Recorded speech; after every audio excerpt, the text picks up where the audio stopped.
Si quieren, vamos comenzando. Eh, Estamos ya en la segunda sesión de nuestro seminario permanente internacional e interinstitucional, cosas que permite ahora, como vemos, la tecnología. Y 12º Simposio Internacional de Estudios Cruzados sobre la Modernidad, sobriamente titulado Blaise Pascal 1623-2023, ¿no? Donde estamos conmemorando los 400 años del nacimiento de este extraordinario, de este gigantesco pensador, respecto del que hace una semana, el miércoles pasado, ya nos hacía en su conferencia el doctor Juan Carlos Orejudo una introducción muy completa. Y hoy, cuatro de nosotros nos vamos a detener a comentar un hecho extraordinario tanto para la historia de la filosofía, para la historia del pensamiento, como para la propia pues, historia del cristianismo, ¿no? Que es esta, a lo mejor estoy exagerando, ustedes me dirán, ¿no? Es la publicación de esta carta apostólica del Papa Francisco, conmemorando precisamente este aniversario de números redondos de Blaise Pascal, sublimitas, miseria hominis, ¿no? Grandeza y miseria del hombre. Y entonces me acompañan para comentar, que tenía por aquí mi acordeón, ¿no está aquí? Sí, aquí está. Me acompañan para comentar este hecho, no solamente este texto, sino este hecho. El doctor Jesús Carlos Hernández Moreno, profesor de la escuela, es que en mi época era escuela, ¿no? La Facultad de Estudios Superiores Acatlán en la UNAM, eh, quien es también estoy admitiendo invitados, quien es también colaborador en la organización, ¿no? Este seminario y este simposio lo organizamos entre varias instituciones. La FES Acatlán y el doctor Jesús Carlos son coorganizadores. Estamos ahora precisamente en su canal de Zoom. Eh, También nos acompaña la maestra Lucia Teresa Berbic. No anoté aquí su universidad, ahora nos dirás tu filiación, Lucia, por favor. El maestro José Miguel Ángeles de León, del CISAP, y yo mismo de la Universidad Autónoma de Querétaro. Vamos a ir sesionando de manera pues más relajada, ¿no? Sin tanta solemnidad a manera de seminario. Yo sé, Lucia, que tú estabas preparando sistemáticamente esta exposición. Entonces, si te parece bien, comenzaríamos con tu exposición, que presumo es la más elaborada. Y mi intención es que, no sé, no le he preguntado a José Miguel ni a Jesús Carlos cómo armaron ellos su exposición. Yo, sobre todo, quisiera reaccionar, ¿no? Dialogar a partir de lo que vayan exponiendo y de mis propias curiosidades, ¿verdad? De la maestra Lucia Teresa Berbic, hay que decir que ella tiene la competencia necesaria para ayudarnos a ubicar este documento, pues está formada en teología, ¿no? Entonces, ese es una primera dimensión, ¿verdad? Ubicar teológicamente tanto el documento como lo que dice. Ella ha hecho una maestría en estudios latinoamericanos y ahora está haciendo un doctorado. Ella nos dirá en qué, porque tampoco recuerdo. Entonces, Lucia, bienvenida y tienes la palabra. Muchas gracias. Pues habíamos estado platicando también entre Carlos y yo que presuponíamos que Carlos fuera a empezar, que también lo tiene bastante elaborado. No sé cómo ves Pues Carlos. si ustedes lo ven así, yo creo que sí, mejor, bueno, pues Jesús Carlos. Eh, Bueno, eso de bastante elaborado es mucho decir, pero algunos apuntes estuve haciendo. Pues comienzo entonces yo. Buenos días. Agradezco al doctor por invitar a esta de pensamiento que ha organizado con tanto entusiasmo para rendirle homenaje a Blaise Pascal. Y aprovecho también para agradecer a los demás colegas aquí presentes y a todos los que nos escuchan por hacer parte de ella. Según lo indicado, el día de hoy nos corresponde una jornada de análisis de la Carta Apostólica Sublimitas et Miseria Hominis del Papa Francisco. Para mi participación he preparado unos apuntes para un breve comentario a la Carta Apostólica Sublimitas et Miseria Hominis del Papa Francisco, que, dado el tema explícito de la carta, esto es, la grandeza y la miseria del hombre, comienzo con los fragmentos 82 y 83 de Heráclito, a modo de epígrafe filosófico indicativo del mismo. Cito: el más bello de los monos es feo al compararlo con la especie de los hombres, y el más sabio de los hombres parecerá un mono en comparación con Dios, en sabiduría, hermosura y todo lo demás. Blaise Pascal nació el 19 de junio de 1623, un lustro después de que el 23 de mayo de 1618 diera comienzo a la Guerra de los 30 años, esa guerra que enfrentó al Sacro Imperio Romano Germánico con las naciones protestantes como consecuencia de las disputas entre los partidarios de la Reforma y los partidarios de la Contrarreforma, y que oficialmente concluyó con la Paz de Westfalia en 1848. Esta guerra aparece, por tanto, como trasfondo de 2/3 de los años de vida de Pascal, que muere en 1662. El 19 de junio de 2023, esto es, a exactos 400 años del nacimiento de Pascal, el Papa Francisco publica la Carta Apostólica Sublimitas et Miseria Hominis y señala explícitamente en la introducción a la misma que, siendo ese día cuando se cumplía el cuarto centenario del nacimiento de Pascal, la providencia le daba la oportunidad de rendirle homenaje, evidencia lo que, en su pensamiento y en su vida, consideraba a los cristianos de nuestro tiempo y a todos nuestros contemporáneos en la búsqueda de la verdadera felicidad. Pues, como pensaba Pascal, por cierto, en la senda de Aristóteles y en general del tradicional eudemonismo, afín al pensamiento occidental, aunque sin indicar con ello, como el Papa, ninguna tipología de la felicidad, sino sólo del instrumental empleado en su búsqueda, todos los hombres buscan la manera de ser felices. Esto no tiene excepción. Por muy diferentes que sean los medios que empleen, todos tienden a este fin. Se leen los pensamientos. Y esto apropiado en su pensamiento y en su vida, que pretende evidenciar el pontífice de Roma, para dicha estimulación sería tal que hace que termine su breve introducción a la carta afirmando: 4 siglos después de su nacimiento, Pascal sigue siendo para nosotros el compañero de camino que acompaña nuestra búsqueda de la verdadera felicidad, y según el don de la fe, nuestro reconocimiento humilde y gozoso del Señor muerto y resucitado.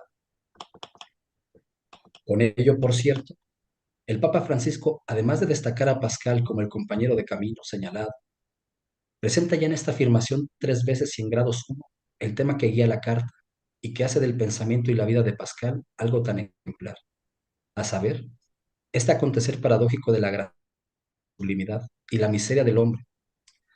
Primera, la grandeza del don de la fe frente a la miseria desde la que se busca la verdadera felicidad. Segunda, la miseria de nuestro reconocimiento en su humildad frente a la grandeza de su gozo. Y tercera, la miseria de la muerte frente a la grandeza de la resurrección.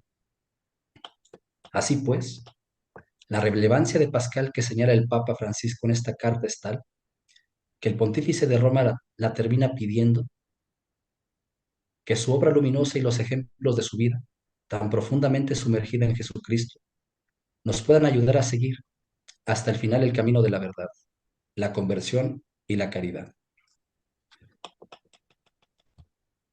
Lo que se afana en mostrar la meditación que el pontífice lleva a cabo a lo largo de esta carta es, entonces, que la grandeza y la miseria humanas se dejan ejemplificar muy oportunamente en el pensamiento y la vida de Pascal, pues grandeza y miseria del hombre forman la paradoja que está en el centro de la reflexión y el mensaje de este hombre, en consecuencia ejemplar, según se lee desde el inicio de la carta. Como es por este paradójico tema que Pascal resulta ejemplar, en vida y obra, para ser señalado por el Papa Francisco como el compañero y la guía en el camino de la verdad, la conversión y la caridad, es que comencé estos apuntes recordando esos fragmentos de Heráclito que refiere Platón, pues, aunque desde otra comprensión de las cosas, no obstante me parece que apuntan claramente a lo mismo, a saber, la paradójica situación que habita el hombre de ser grande, por ejemplo, en su belleza en comparación con la del mono, que al respecto no puede por tanto sino resultar miserable, mientras que ni en su expresión óptima el hombre puede compararse con Dios sin resultar miserable, en sabiduría, hermosura y todo lo demás. Su grandeza es también miseria, y su miseria es también grandeza. En efecto, ¿qué es el hombre en la naturaleza? Recuerda el Papa que se pregunta a Pascal. Una nada respecto al infinito, un todo respecto a la nada, es su respuesta. Y he apuntado a Heráclito porque señala esta paradoja que está en el centro de la reflexión y el mensaje de Blaise Pascal, y también porque me parece ver que esta paradoja está en general en lo que se ha querido decir con el término filósofo, claramente distinto del de filósofo, que de moda sobre todo en el siglo XVIII, difícilmente cuenta con algún filósofo entre los que fueron señalados bajo ese nombre.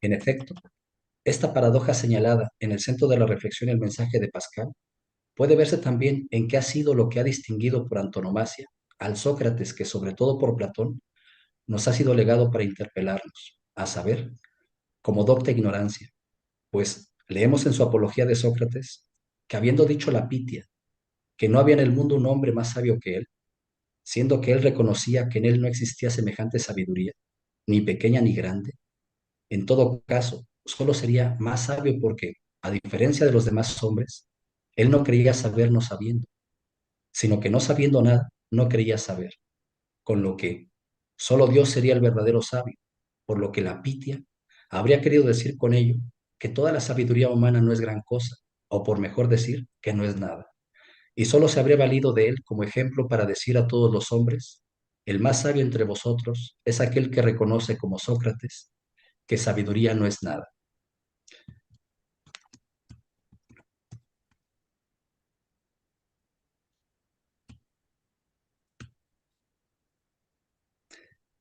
En efecto,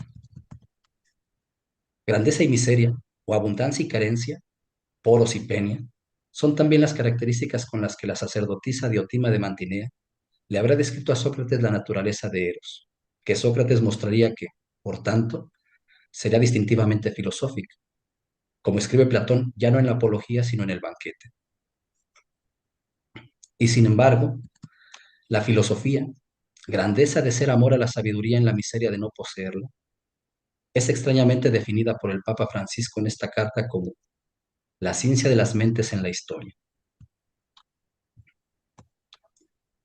Antes de entrar en esta discusión que pone en la historia las mentes de manera científica, con lo que parece dar una distinción privilegiada a la historia, mientras que reduce la filosofía a ella y a ser una ciencia, quiero enfocarme en lo que me parece que es el mensaje que comunica el Papa Francisco con esta carta, a saber, una invitación conciliadora a reconocernos en la verdad, lo que, para los cristianos, independientemente de su denominación y de los conflictos y controversias que les han enfrentado, dentro de los que destaca la referida Guerra de los 30 años, no puede ser sino Cristo, considerado por ellos auténtico camino y auténtica vida.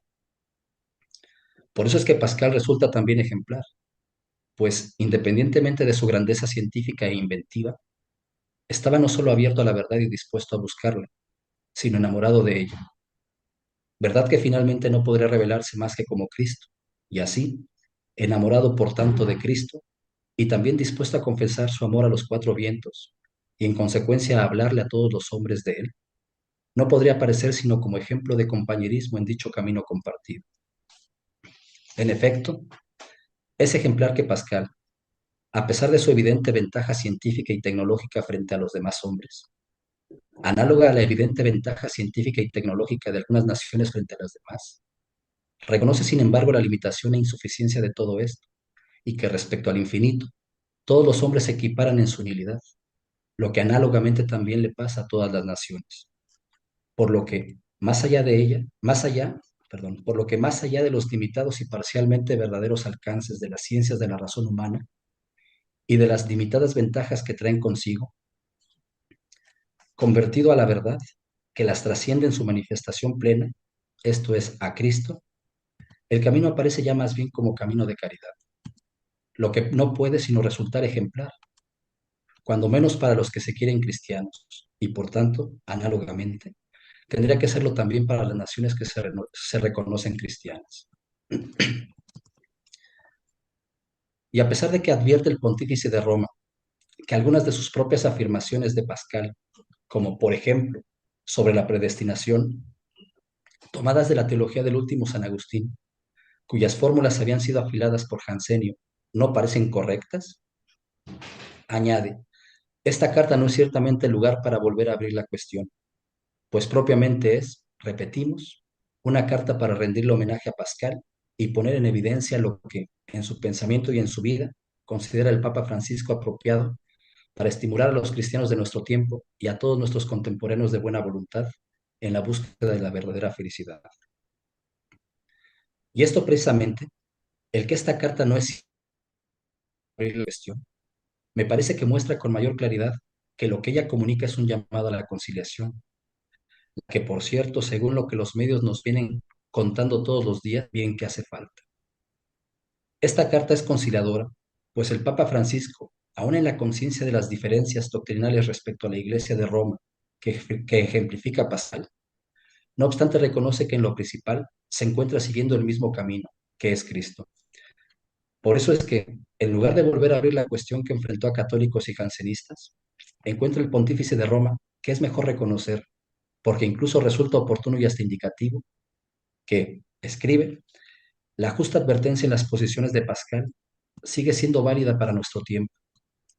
El neopelagianismo, que haría depender todo del esfuerzo humano encausado por normas y estructuras eclesiales, es reconocible por el hecho de que nos intoxica con la presunción de una salvación ganada con nuestras fuerzas. Además, Pascal resulta ejemplar en este homenaje conciliador porque le permite al obispo de Roma acentuar el lugar que tuvo la conversión en el pensamiento y la vida de Pascal, lo que es significativo e indicativo del mensaje de esta carta, pues en lugar de reabrir dicha cuestión que enfrentó cristianos, sentencia, es necesario afirmar ahora que la última posición de Pascal sobre la gracia, y en particular sobre el hecho de que Dios quiere que todos se salven y lleguen al conocimiento de la verdad, muestra que al final de su vida se expresó en términos perfectamente católicos. Pascal aparece, pues, ante el Papa Francisco como un excelente ejemplo de que, a pesar de caer en incorrecciones, la insistencia en la búsqueda de la verdad no puede sino mostrarlo como un enamorado de Cristo, que habla a todos de su amor. Y así, tanto su pensamiento como su vida se ven atravesados por la conversión y, en consecuencia, la rectificación. Pues, escribe el pontífice de Roma, la experiencia del amor de este Dios personal, que ha formado parte de nuestra historia y participa constantemente en nuestra vida, lleva a Pascal por el camino de la conversión profunda y, por tanto, a la renunciación total y dulce, vivida en el amor.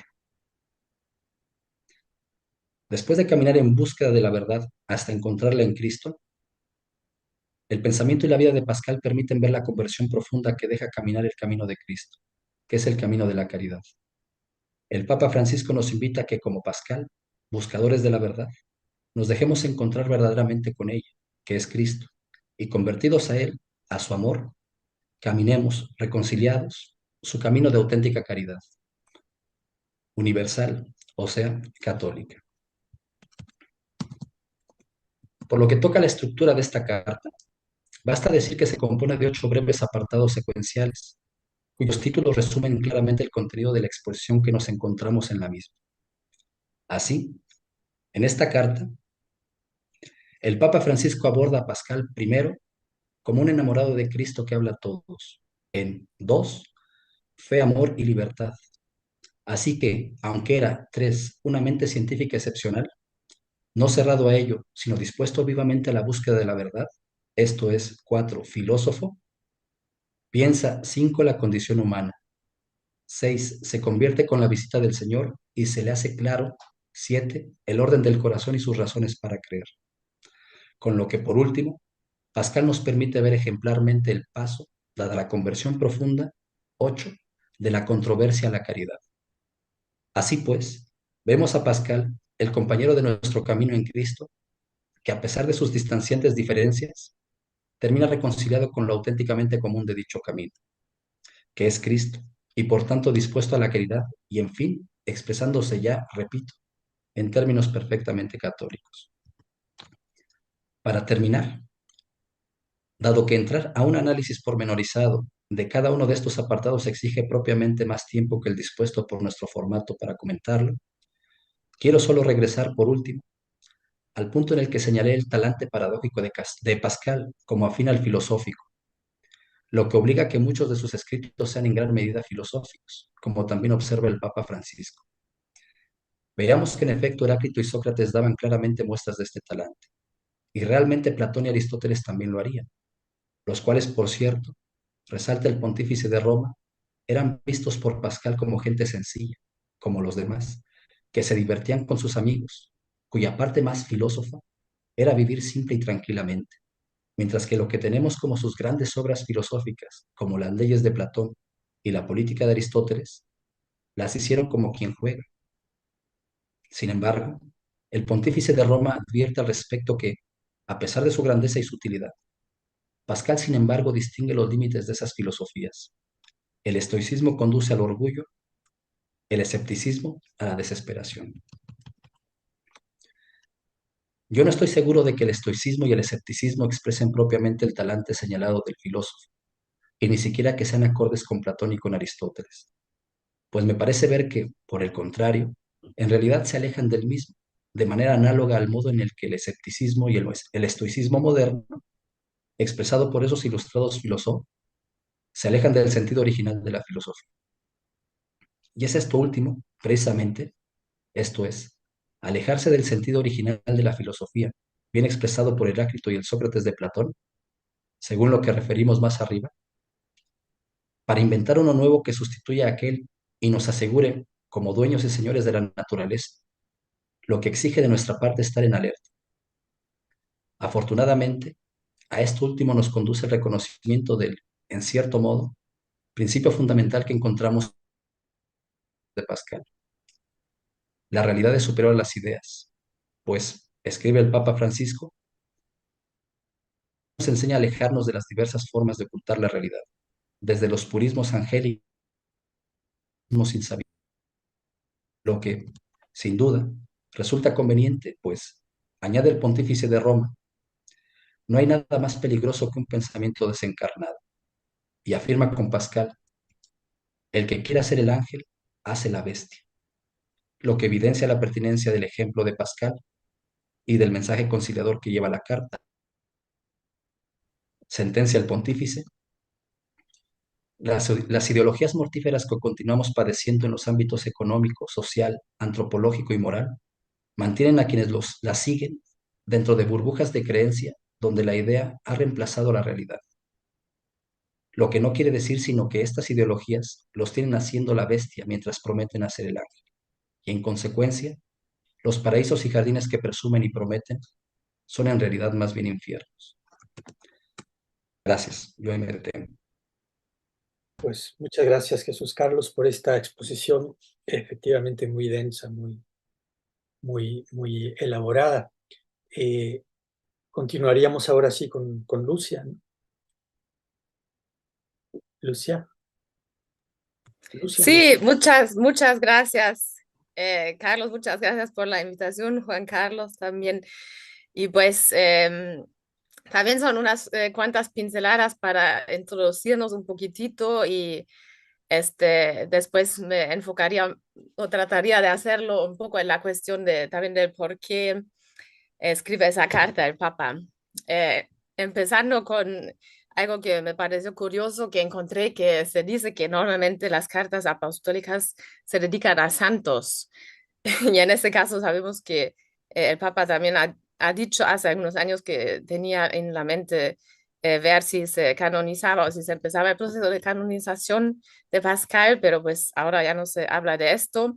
Sin embargo, también hay un ejemplo de Pablo VI que escribió una carta apostólica sobre Dante. Y bueno, por cierto, Pablo VI también es una figura que ha sido muy influyente en el actual Papa. Bueno, como ya mencionaba Carlos, este aspecto de la paradoja, ¿no? Con lo que empieza la carta y lo que está presente en toda la carta, la paradoja entre grandeza y miseria, o entre hombre y Dios, entre la matemática, geometría y la fe, em, la humildad y el gozo, y paralelo a la muerte, la resurrección. Esto, digamos, de los contrastes es un aspecto muy importante en el pensamiento del Papa. Es algo que lo marca mucho y ahí también podemos ver una influencia importante del pensador italo-alemán Romano Guardini. Y como también ha dicho un investigador sobre Pascal, Strovsky, que es también algo que describe la mentalidad de Pascal. Dice él, combinar ideas aparentemente contradictorias para lograr una imagen de la totalidad de la verdad. Entonces, eso es por una parte un aspecto que creo que marca toda la carta, y también el asunto de la apertura, ¿no? Dice el Papa, la asombrada apertura a la realidad, la razón abierta, la apertura a los demás, a sus necesidades materiales. Entonces, la caridad, el servicio a los pobres, como también un tema que es de lo más central, me parece, para el Papa Francisco. Em, por cierto, que no se ha, según lo que he visto, no se ha mencionado mucho en la historia de recepción de Pascal, ¿no? Que fuera para él de tanta importancia esa atención a los pobres. Y el Papa dice que era casi como su quinta esencia de su vida, ¿no? Al final de la carta. Em, sí, sobre el tema de Romano Guardini, pues eh, eh, se sabe que desde novicio el Papa ya, o entonces Jorge Bergoglio ya lo leía, que tenía cierto peso en el ambiente de teología en ese tiempo, y él tenía, de hecho, un proyecto de tesis sobre el libro de contraste en 1986, lo cual no concluyó, pero sin embargo trabajó mucho con ese libro de Romano Guardini, que trata a muy grandes rasgos como del problema de cómo concebir lo que ella llama lo vivo concreto con conceptos, en ese contraste entre la abstracción y lo concreto, por por medio de alguna especie de intuición. Y él encuentra entonces que esto se podría hacer por medio de pares de polaridades, contrastes que se excluyen mutuamente, pero se necesitan o se presuponen a la vez mutuamente. Lo que él ve, pues, en, en la totalidad de la vida humana. Toda la vida humana sería marcada por esos pares de contrastes. No se pueden ir ni a ningún equilibrio ni a ningún extremo, sino que siempre debe estar en movimiento entre los contrastes. Y esto también nos remite a los principios de esos que le llaman los principios bergoglianos, que formula desde los años 70, que la realidad es más importante que la idea. Es uno de esos. También son: el tiempo es superior al espacio, la unidad prevalece sobre el conflicto y el todo es superior a la parte. Aunque los formula pues antes de trabajar explícitamente el libro de Guardini, pues después también los elabora y trabaja con base en esta concepción de Guardini. Y también pues el tema epistemológico de cómo pensar la realidad. Guardini dice: todo depende de que realmente nos encontremos con el mundo en el conocer, valorar y decidir. Entonces, hay cierta sí, énfasis en la realidad, como también la vemos y la remarca el Papa en Pascal. Pascal dice, por ejemplo, en alguna parte de los pensamientos, sabemos que no estamos soñando. También en Pascal, Guardini dedica varias obras a Pascal, ve esa tensión, por ejemplo, por su lucha con el jansenismo, que dice que eso era como una característica muy fuerte en Pascal, el combate, la polémica y que la lleva incluso hasta casi romper con la iglesia. Otro aspecto que para remarcar, el primer subtítulo, un enamorado de Cristo que habla a todos. Esto a todos es algo que repite el Papa también muchísimo, que es como una expresión también de la idea de lo católico, ¿no? No excluir, y un poco va en contra de la tendencia a ver elegidos que hay también en Pascal, ¿no? Por ejemplo, que dice también en los pensamientos, pero la justicia hacia los réprobos es menos enorme y debería ser menos impactante que la misericordia hacia los elegidos. En un tercer aspecto, la cuestión de la razón, cómo percibe Pascal la razón, pues el Papa dice que la ve como, la estima como grande, ¿no? Como importante. También hay quizá un cierto oscilamiento en Pascal y sobre todo resalta el conocimiento del corazón, ¿no? Que dice, por ejemplo, conocemos la verdad no solo por la razón, sino también por el corazón. De este último modo conocemos los primeros principios y es en vano que la razón que no tiene parte en él intenta combatirlos. Y sobre esto también Guardini ha comentado ese aspecto de la filosofía y teología cordis, que ve ahí Pascal en la misma línea de Platón, San Pablo, Agustín, que concibirían el corazón como el espíritu que valora y no se haría ahí una contradicción, ¿no? Entre lo emocional y lo lógico. Bueno, cuatro puntos quizá por más relacionados a la cuestión por qué escribe el Papa esa carta, que es un punto que podríamos decir como propaganda para la fe, el tema del agnosticismo, el tema de la reconciliación y también la cuestión de los límites del hombre, sobre todo relacionado a la modernidad. Por cierto, también volver a mencionar que para Guardini era una de las figuras más destacables dentro de todo el panorama católico. Y decía él que de haber concretizado su libro para el que los pensamientos son según el esposo, ¿no? Que era este plan de escribir una apología, entonces habría llegado a perfeccionar la teoría de la gracia de Santo Tomás. Entonces, me parece que como Blaise Pascal está muy acreditado como científico, como hombre de inteligencia prodigiosa, como no se cansa de repetir el Papa en la carta, es por eso que le parece quizá importante destacar que aún así pues está tan decidido del lado de la fe. Uh-huh. Y alaba mucho ese aspecto de su inteligencia. Luego, en sus pensamientos, pues hace como muchos pequeños diálogos con agnósticos o también se dedica al tema de los escépticos y quizá esto también pues actualmente tiene mucha relevancia. Por eso, y también el tema de reivindicar la razón. Por eso dice el Papa que es estimulante para nosotros porque nos recuerda la grandeza de la razón humana. Quiere resaltar el Papa que la fe y la razón no son contradictorias, solo jerarquizadas, ¿no? Que la fe supera infinitamente la razón. O sea, habla ahí de los límites de la inteligencia, ¿no? Que permite reconocer la práctica de la razón natural. Entonces, quiero afirmar que no es escéptico Pascal, como en la historia de la recepción sí se ha dicho muchas veces, ¿no? Que era un escéptico.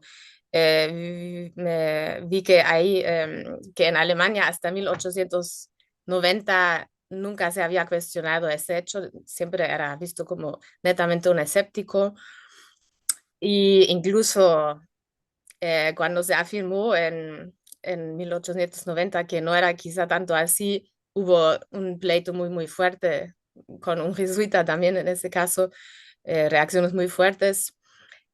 En ese momento también ya estaba el problema del modernismo y era muy sospechoso para la iglesia que no se pusiera en primer lugar la razón en el acto de fe. Eso era visto como misticismo o agnosticismo. Entonces, algunos pues lo han tachado incluso de fideísta, ¿no?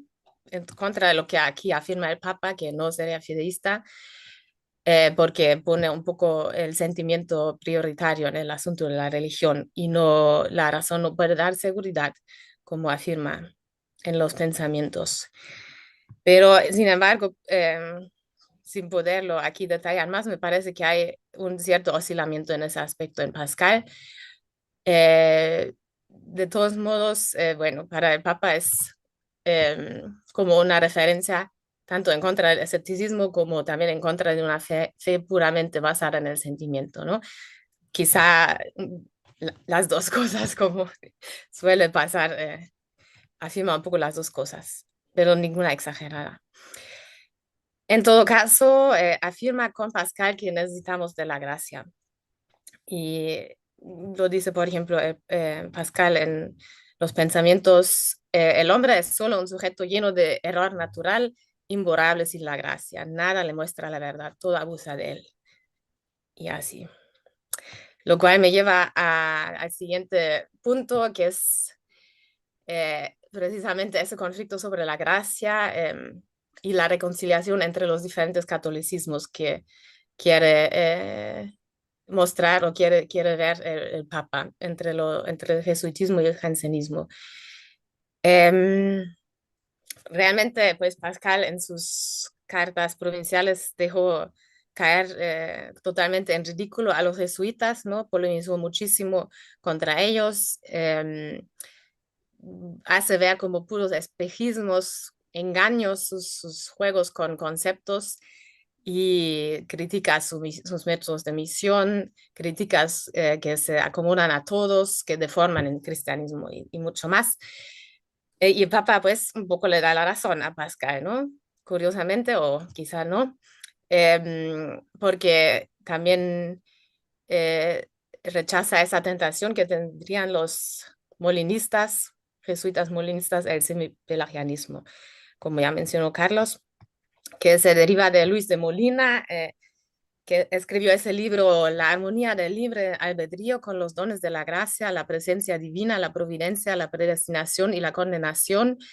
Y argumenta ahí que si se requiere el libre albedrío para que la gracia suficiente se vuelva gracia eficaz. Esa cuestión, ese conflicto, porque después fue denunciado por dominicos y hubo durante muchos años una comisión en el Vaticano para tratar de resolver y ver si se condenaba, nunca, lo cual nunca pasó y realmente se dejó abierta la cuestión, que implica pues el molinismo ese sesgo pelagiano porque como dice al respecto Bolívar Echeverría, Dios necesita de su criatura para que funcione la creación. Un poco pues exagerado aparece el aspecto de la libertad. Y Pascal hace, como ya mencioné, muchos reproches. En las cartas provinciales, la doctrina moral de los jesuitas sería degenerada, incluso pagana. El amor ya no forma parte del cristianismo. También que disimula los pecados, sirviéndose del probabilismo, usan el como si para la disimulación, solo basta con que el confesor crea que realmente hay arrepentimiento, ¿no? Que de hecho se dé, aunque hay que decir que quizá en el contexto de la apuesta también Pascal aplica ese como si, ¿no? Cuando dice como propuesta para llegar a la fe está en hacer todo como si creyeran, tomar agua bendita, decir misas, etc. Y pues en general hace aparecer al jesuitismo como una forma de hablar con lengua doble, ¿no? Como el arte de decir una cosa y a la vez expresar su contrario, sin parecer contradictorio.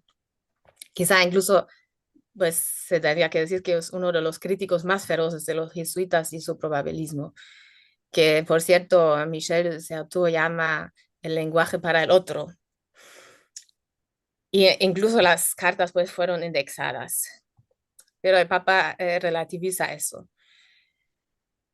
También, por cierto, según Guardini, en la fase ya de los pensamientos, como, bueno, como se mencionó, ¿no? Que después hubo cierto cambio en Pascal, ahí ya estaría más alejado de ese radicalismo jansenista, pero podemos notar que aún así enfatiza todavía mucho el pecado original, la caída del hombre, como dice, pero ya no estáis en el estado en el que os formé, creé al hombre santo, inocente, perfecto, etcétera, pero quería convertirse en el centro de sí mismo e independiente de mi ayuda.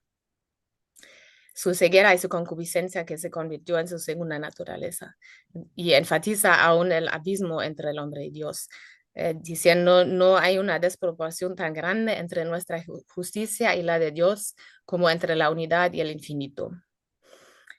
Describiendo de otro modo esas tensiones entre jansenistas y jesuitas, dice Michel de Certeau que pues en, en ellos, en los jansenistas, hay una yuxtaposición del aspecto interior y exterior. Incluso dicen que lo único que necesitan los cristianos es vivir en la penitencia y obras aparentemente excelentes podrían incluso herir el interior del alma. Con signos y una página del Evangelio abierta al azar marcan la dirección de una decisión. Es un modo de ver, según ellos, la providencia, lo cual incluso nos recuerda al pietismo. Hay una separación del mundo exterior, un cierto aislacionismo, cierto dice un espiritualismo, distancia frente al mundo, pues. Mientras que los jesuitas, pues justamente como que se vuelven mucho más hacia el mundo, sí, y recuperan como el mundo como el lugar de donde también se puede dar la salvación, no solamente la perdición, también la salvación. Eh, entonces, de cierto, lo analiza así como dos soluciones distintas frente a la descristianización que ya se estaba dando en esa época. Una sería la del jansenismo, constituir bastiones, otra la del jesuitismo, ir a zonas donde el cristianismo, cito, se disuelve y que busca, a riesgo de comprometerse, extraer del naturalismo circundante las superaciones de que es susceptible y cabe esperar de una gracia concedida a todos. La primera sería como la versión más septentrional, la segunda meridional, más objetiva, y ocupada en restaurar la iglesia. Y la iglesia pues condenó a los excesos de ambas partes, ¿no? Un dicho que se decía que me pareció interesante sobre los jansenistas. Hay tres tipos de jansenistas. Muy pocos son los que sostienen las cinco proposiciones de Jansenios. O sea, eso, los que serían propiamente son muy pocos. Los que están con celo por la buena moral y las reglas severas de la disciplina son bastantes. Y los que, sea como fuere, se oponen a los jesuitas, de estos hay una infinidad. Eso lo cita de Certeau. Bueno, sobre esa controversia, parece casi decirnos el Papa Francisco que hay que convertirse al verdadero catolicismo, que es el out-out, ¿no? Que aun siendo muy agustinos, hacia el final, como sucedería con Pascal al final de su vida, se convierte al catolicismo. Y también relativiza ese aspecto del aislacionismo en Pascal, ¿no? Resaltando eso de que se dedicaba a las cuestiones materiales, las necesidades de las personas. Y también, pues, que una figura que también ha tenido tan poca recepción en el catolicismo, lo destaque él, pues también va en dirección de conciliar esos distintos catolicismos. Y para volver a la alerta sobre el pelagianismo, también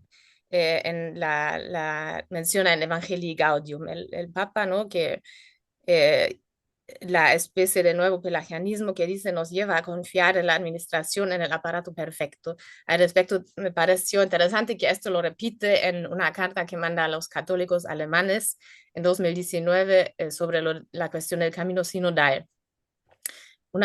Podría ser como una alerta hacia ese catolicismo que se ocupa tanto de las estructuras y menos del ethos, como también el Papa lo dice en muchas ocasiones, que se da mucho más peso a las estructuras y pues esto es esta cuestión de confiar en la administración, ¿no?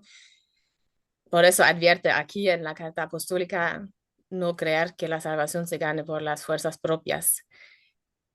Y Pascal, pues, habla en el mismo sentido, obviamente. Y esa alerta contra la soberbia, pues, me lleva al último aspecto, que es la cuestión de los límites del hombre o la modestia, que también implica el pensamiento de Pascal, que es un tema central acerca de la modernidad para el Papa. Sobre esto, Guardini, pues, dice que ve en Pascal un estilo de cambio de época, así lo dice, y destaca que un hombre que es parte ya de los progresos, o como también lo dice el Papa, ¿no? Aún así mantiene su razón modesta. Estaría justo en medio de la ruptura hacia la conciencia moderna.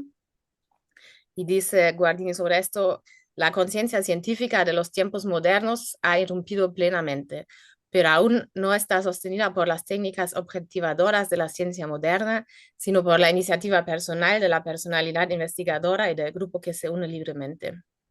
Quizá por eso también dice Guardini que su libro Ocaso de la Edad Moderna fue inspirado en Pascal, porque Pascal vería más allá de su tiempo y ayudaría al tiempo futuro. Ese libro, a su vez, Ocaso de la Edad Moderna, lo cita el Papa mucho en su encíclica Laudato Si, sobre todo el aspecto de la crítica al poder. Dice, por ejemplo, el hecho es que el hombre moderno, ahí está citando a Guarini, el hombre moderno no está preparado para utilizar el poder con acierto. Cada época tiende a desarrollar una escasa autoconciencia de sus propios límites y bueno, sigue así alertando sobre esa posibilidad de que el hombre utilice mal el poder, cuyo peligro ve en aumento, cuando no está sometido a norma alguna reguladora de la libertad, etc. Entonces, esa cuestión de la autonomía plena, o Guardini lo llama muchas veces el autonomismo moderno, pues lo ve crítico el Papa y a la vez un tema muy central es ahí el paradigma tecnocrático, ¿no? Entonces, quizá no sería exagerado decir que de alguna manera Pascal está también detrás de esa encíclica, pensando justamente los límites de la razón, como un científico que aún así, siendo científico, se somete a Dios. Dice, por ejemplo, Pascal, al respecto, ardemos en el deseo de encontrar un fundamento firme y una última base constante para construir una torre que se eleve hasta el infinito. Pero todos nuestros cimientos se resquebrajan y la tierra se abre a los abismos. Concluyendo, pues, quizá típicamente jesuita y también bergogliano, el Papa dedica esa carta, yo diría también, igual que Carlos, al tema de la reconciliación, o podríamos decir también la inclusión. Enfatiza mucho el aspecto de la gracia, como también el de la caridad. Entonces, como que quiere jalar un poco a Pascal hacia su proyecto. Reconciliar los extremos y no hacer, por ejemplo, no sigue, no retoma incluso pues ese tema de la cuestión de penitencia interior o exterior, por ejemplo.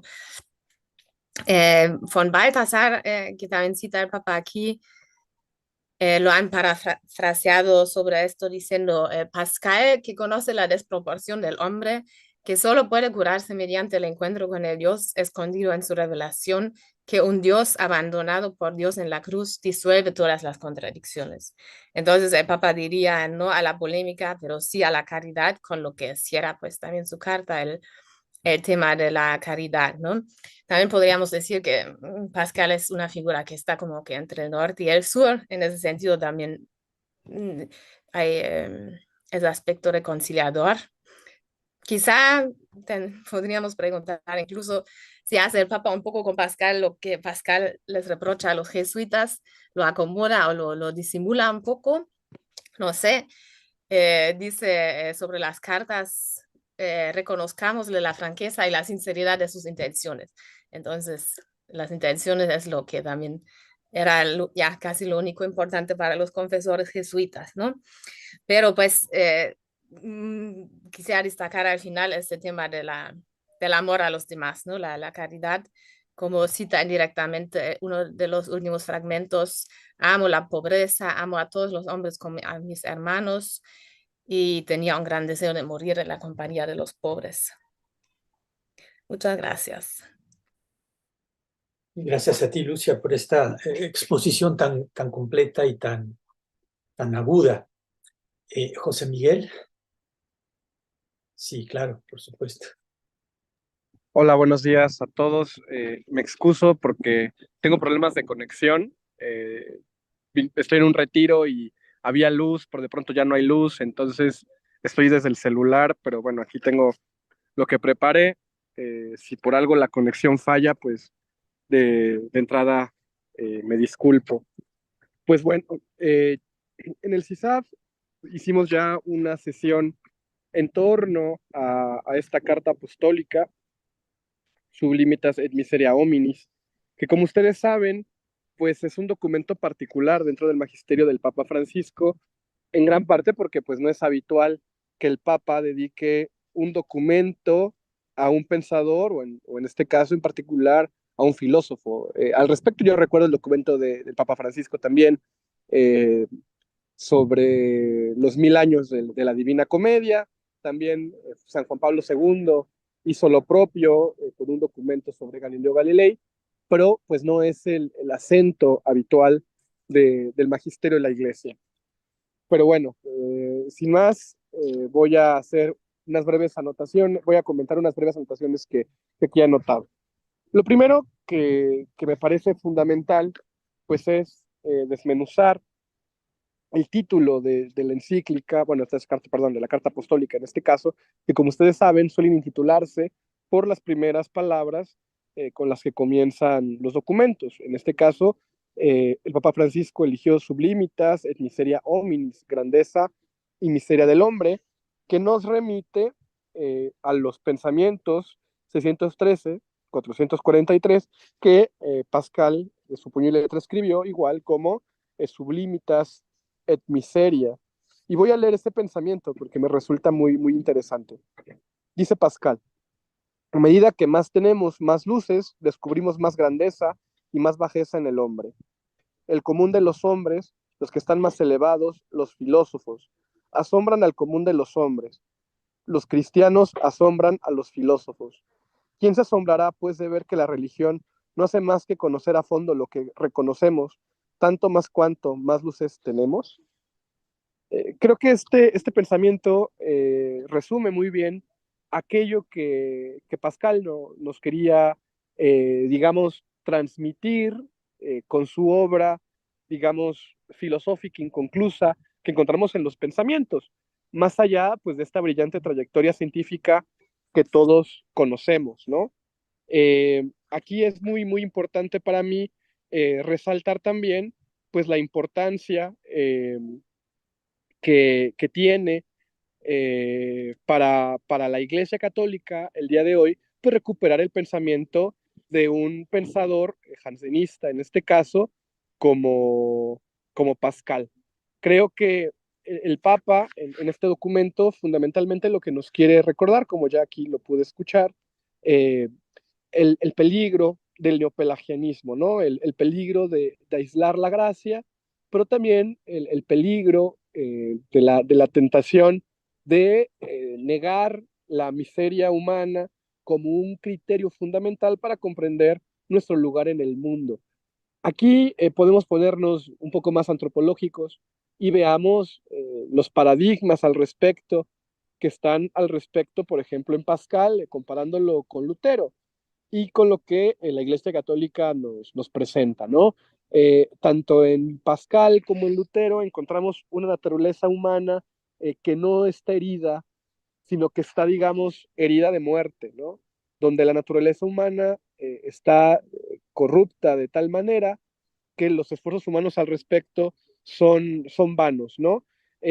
Combatir el pecado se convierte en una tarea fatigante, imposible, eh, sumamente, digamos, elitista, que también, pues, sirve para, para justificar, digámoslo, pues también ciertas posturas en torno a la fe, muy ligadas a maneras particulares de comprender la propia vida de la iglesia, que creo que esa es una de las razones por las cuales Jansenio pues hace esta reforma de Port Royal. Bueno, una reforma, quizás no sea la palabra adecuada, tampoco un cisma, porque es peculiar este aspecto de Port Royal, pero bueno, aquí no lo vamos a comentar. Bueno, entonces, en este pensamiento que Pascal intituló Sublimitas et Miseria, él hace un comentario muy interesante al respecto de la filosofía cuando nos dice, los cristianos asombran a los filósofos.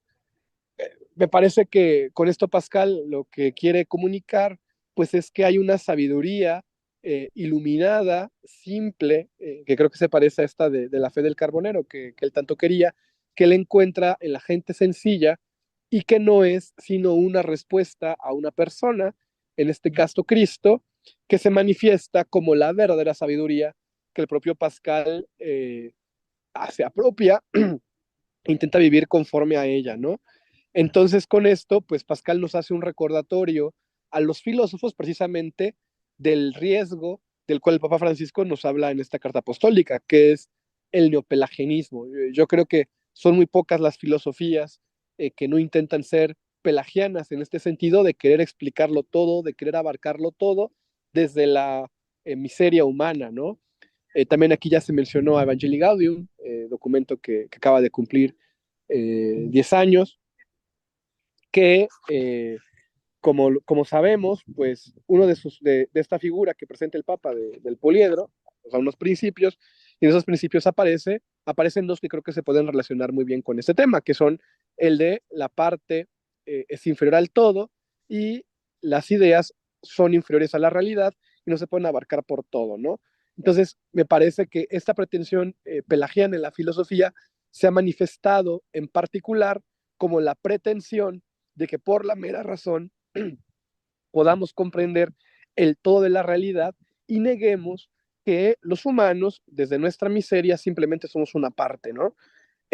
Aquí creo que la filosofía moderna, de la cual Pascal es contemporáneo de su génesis, nos puede dar muchas pistas al respecto. Pero bueno, recuperando también aspectos propios del pensamiento de Pascal, me puse a revisar digamos, otros documentos que creo que nos pudieran ser interesantes al respecto, y me encontré precisamente un pensamiento muy interesante al respecto que habla de hacer amable la religión. Voy a leerlo brevemente, pues para que comprendan en qué sentido creo que también se puede ligar muy bien con el mensaje que nos quiere decir el Papa Francisco.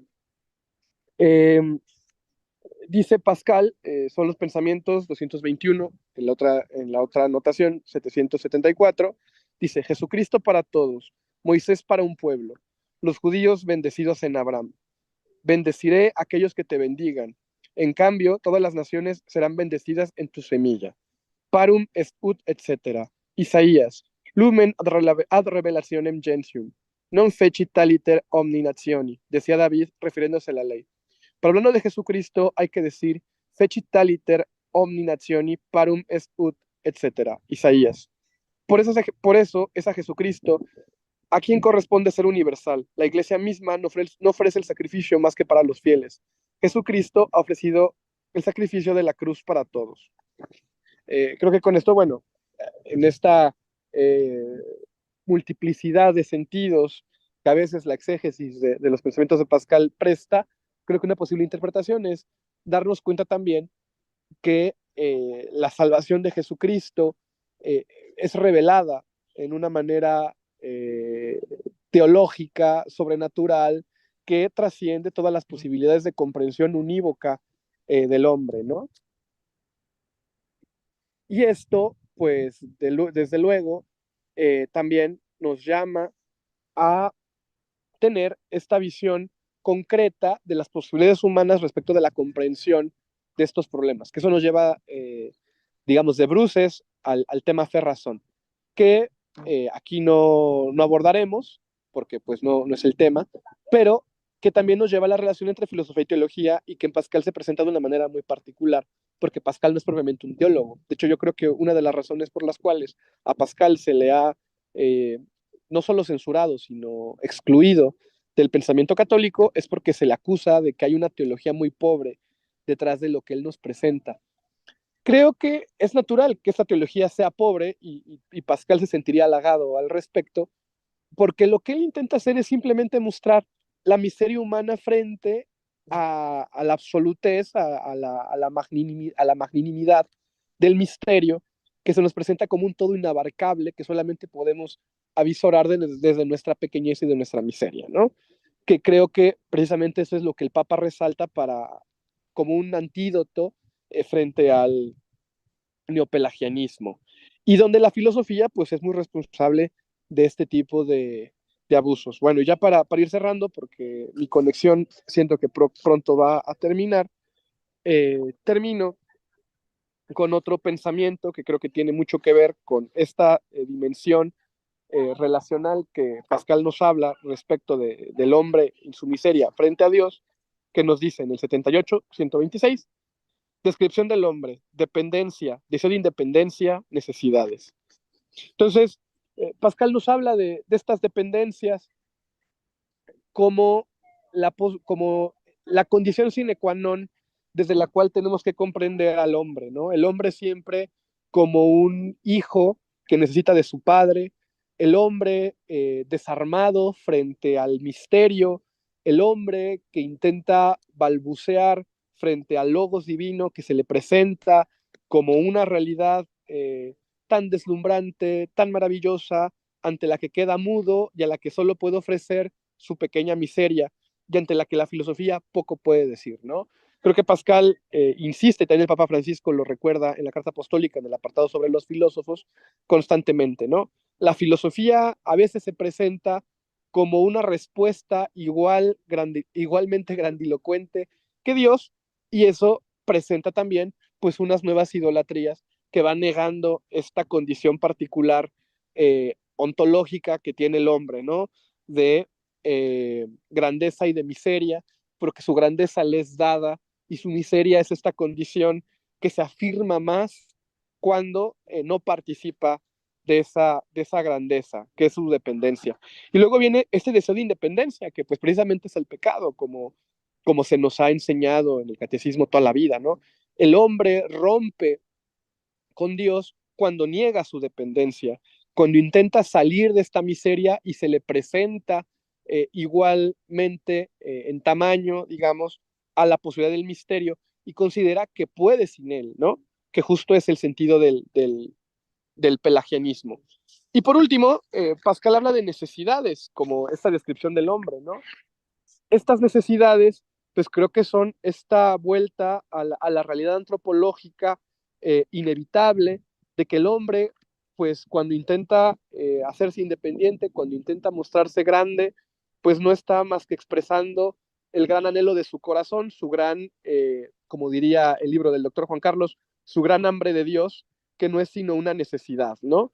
Y en esta necesidad, pues es en la que se dan las posibilidades, más bien en el reconocimiento de esta necesidad, es en las que se dan las posibilidades de la conversión a este bien verdadero, a esta verdad que no nos puede defraudar y que en el caso de Pascal creo que es clarísimo cómo es que no lo defrauda, ¿no? Creo que en el memorial ahí hay momentos bellísimos al respecto de este exaltamiento, de esta verdad que el corazón acoge y que reinterpreta todo conocimiento humano que también viene de Dios, pero que sin reconocer esta dependencia, no es sino mera esterilidad.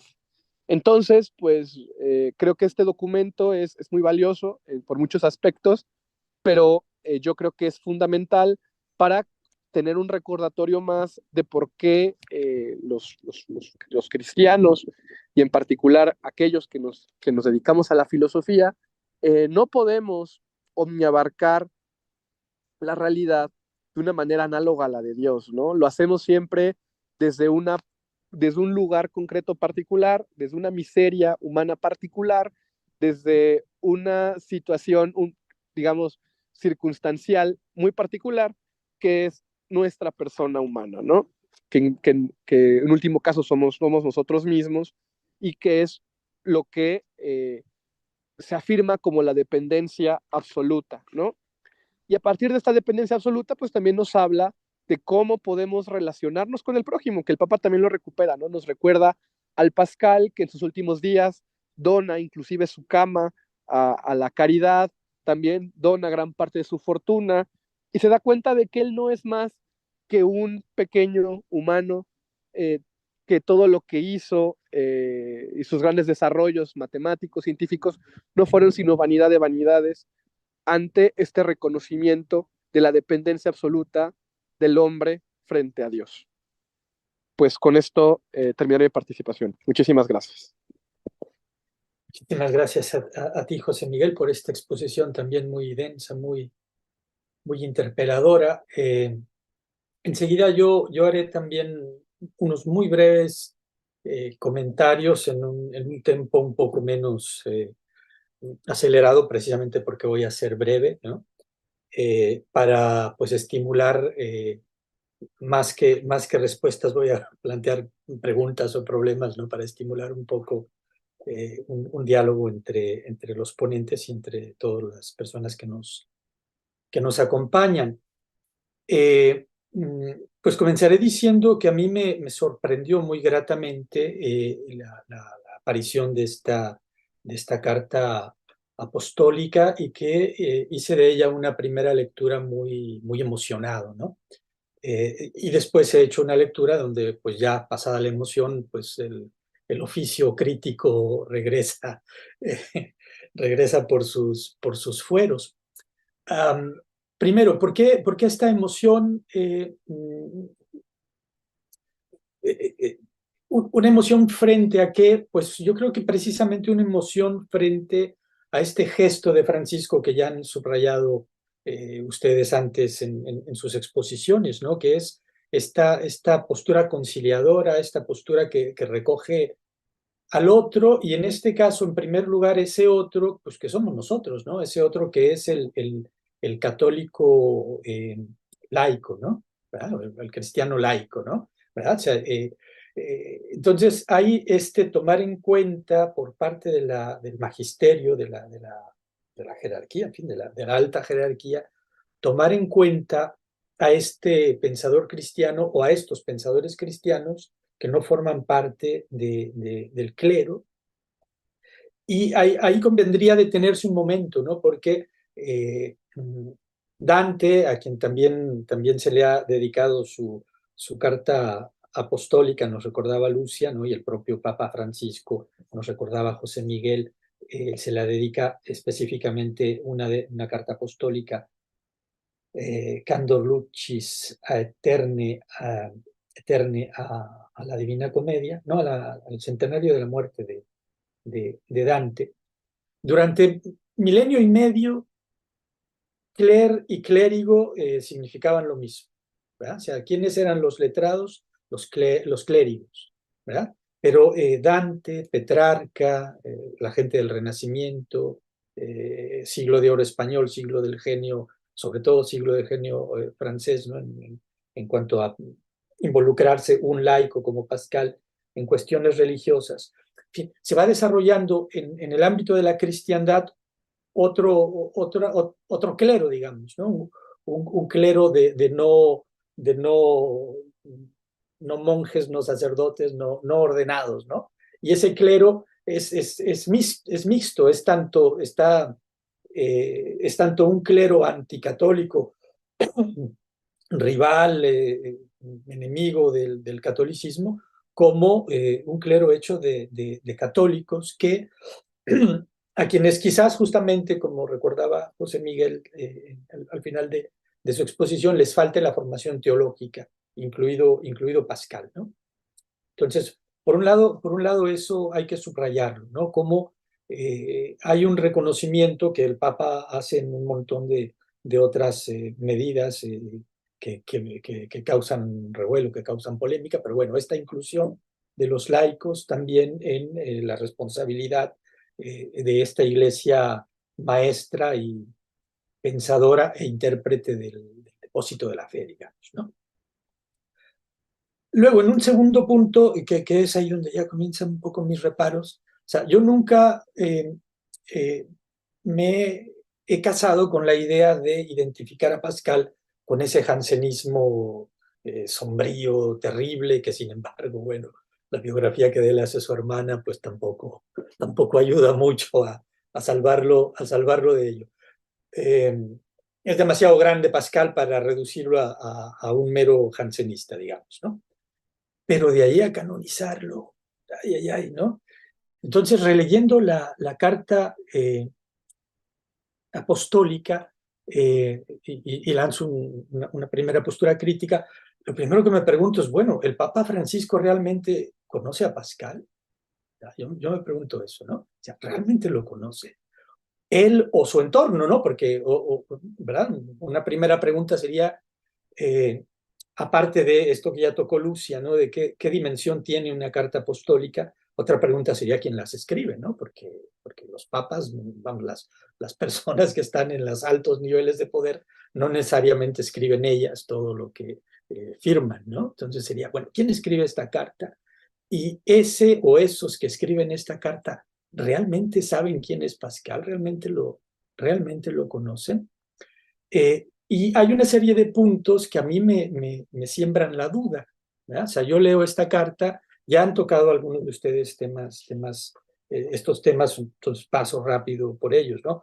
Por ejemplo, cuando habla la carta, el Papa o quien haya escrito la carta, de esa asombrada apertura a la realidad que caracterizó a Pascal.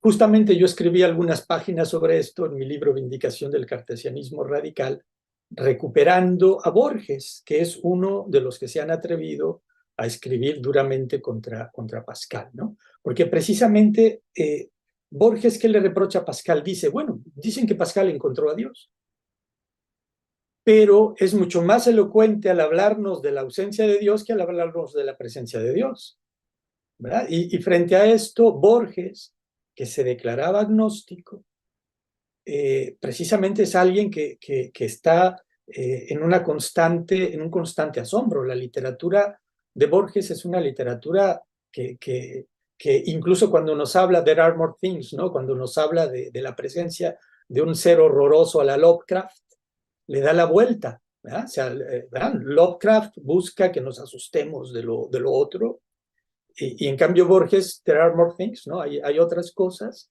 logra precisamente invertir a Lovecraft, ¿no? O sea, lo que hay en ese cuento de Borges no es el horror a esa cosa otra, ¿no? Sino es el asombro, ¿verdad? Entonces, pues más asombrado está Borges que Pascal, ¿no? Porque, en Pascal más bien es el froid, ¿no? O sea, le silence éternel de ces espaces infinis me frae, ¿no? El universo me aterra. Entonces, a ver, ¿cómo me dices que la vida de este hombre que dice eso es una vida llena de asombro, ¿no? La humildad, bueno, a ver, vamos a ver, hay que distinguir esa humildad final de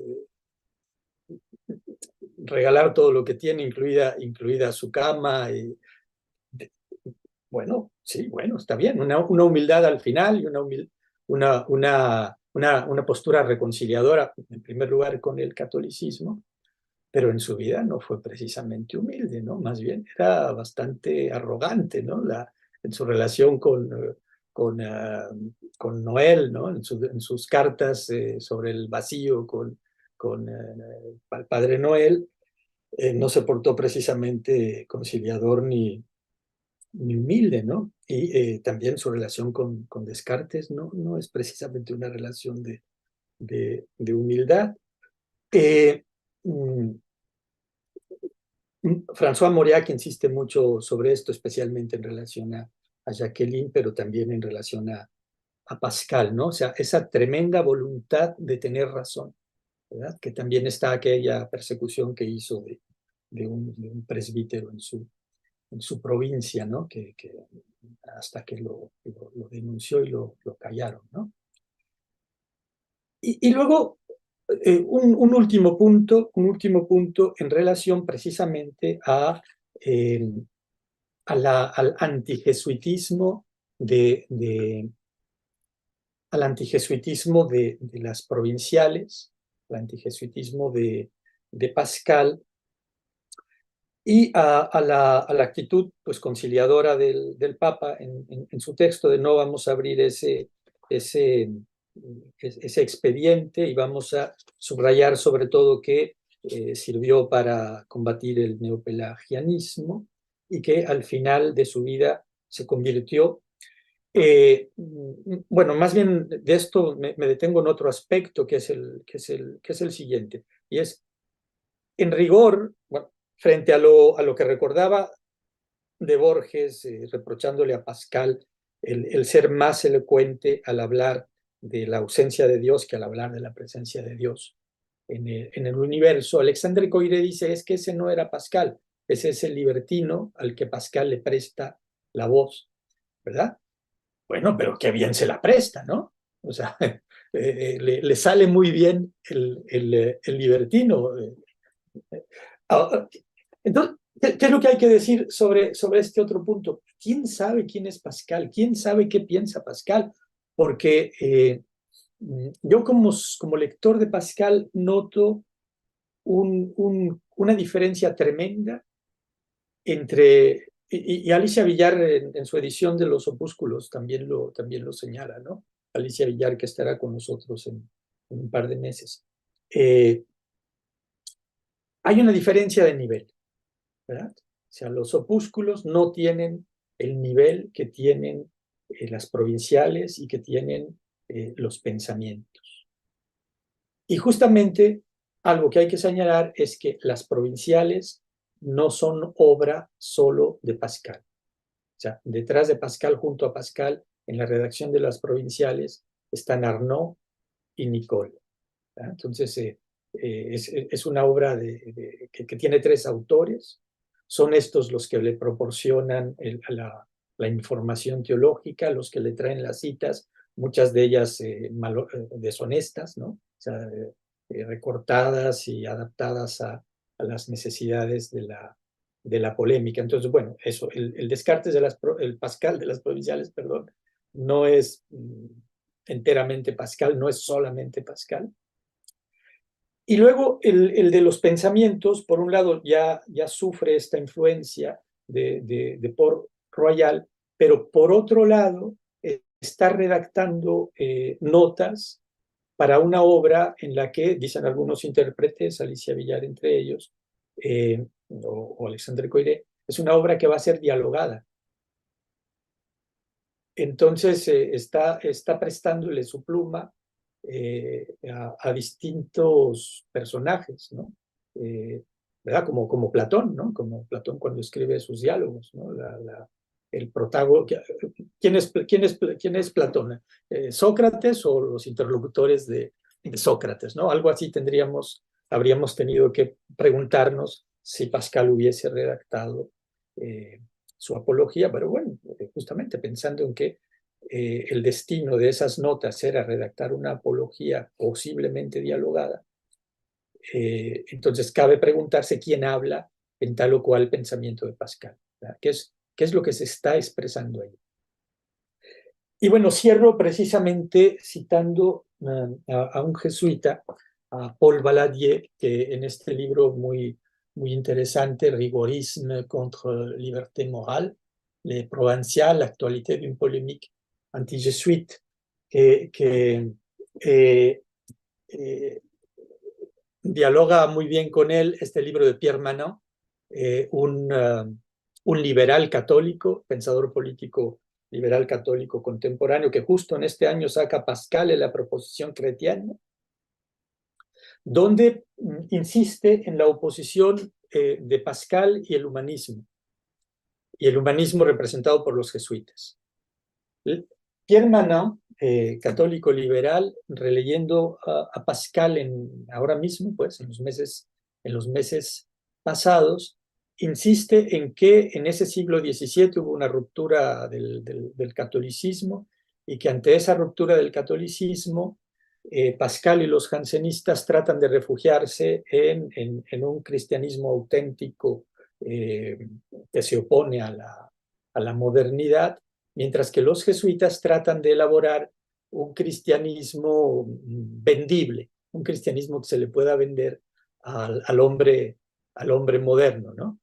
Frente a lo cual, Pierre Manant está más, curiosamente, el liberal Pierre Manant está recuperando a ese Pascal que incluso, bueno, Antonio Marino creo que nos va a dar precisamente su conferencia en diálogo con este libro, entonces, no, y además para no demorarme más.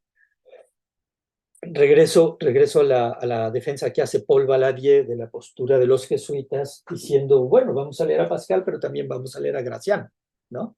Y dice, miren, Pascal parte de una lectura demasiado rígida de San Agustín, donde endurece lo de las etapas de paraíso, caída y redención.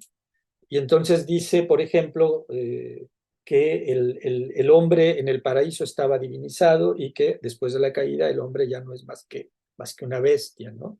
Y dice, no, espérate, vamos a la Biblia, vamos a leerla, y esa interpretación no se puede justificar con lo que nos dice el Génesis, y precisamente Pascal se opone a la interpretación y se opone al progreso en la interpretación. Los jesuitas, en cambio, se dan cuenta de que no, que siempre hay que interpretar, ¿verdad? Y siempre hay que tratar de encarnar, o sea, de actualizar en mí la imagen de Cristo, pero en mi circunstancia, que puede ser la de un laico, la de un clérigo, la de un científico, la de un comerciante, la de un banquero, etcétera, ¿no? Y entonces, bueno, frente a esto, dice Paul Valadier, pues la postura moral de Pascal es bastante pobre en relación a la postura jesuítica que nos presenta un Gracián.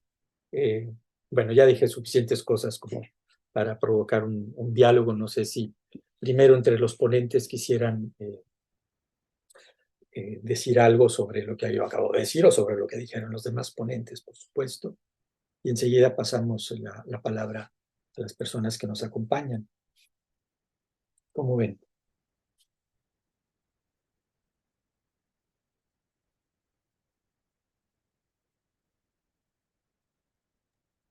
Pues la verdad yo conozco muy poco a Pascal, prácticamente no lo conozco más que lo poquito que pude estudiar ahorita en estos días y por eso no puedo decir mucho más al respecto, solo que bueno, como dijiste, hay que interpretar, dice los jesuitas, así quizá también podríamos decirlo hace el Papa y em, digo, también destaca ese aspecto de la búsqueda, quizá, ¿no?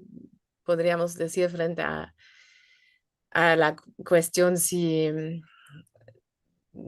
parte de que en Pascal habría una certeza, aunque también a su vez sí habla en su carta de la certeza de la fe.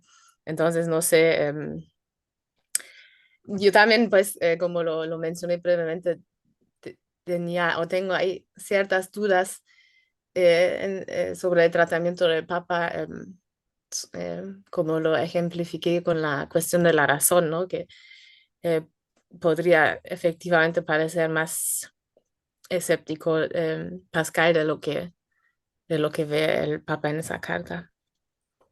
De hecho, esta sentencia guerrera contra Descartes. Descartes, inútil e incierto. ¿Ya? O sea, ¿cómo podemos decir que defiende la razón alguien que toma esta bandera? Descartes, inútil e incierto. ¿Ya?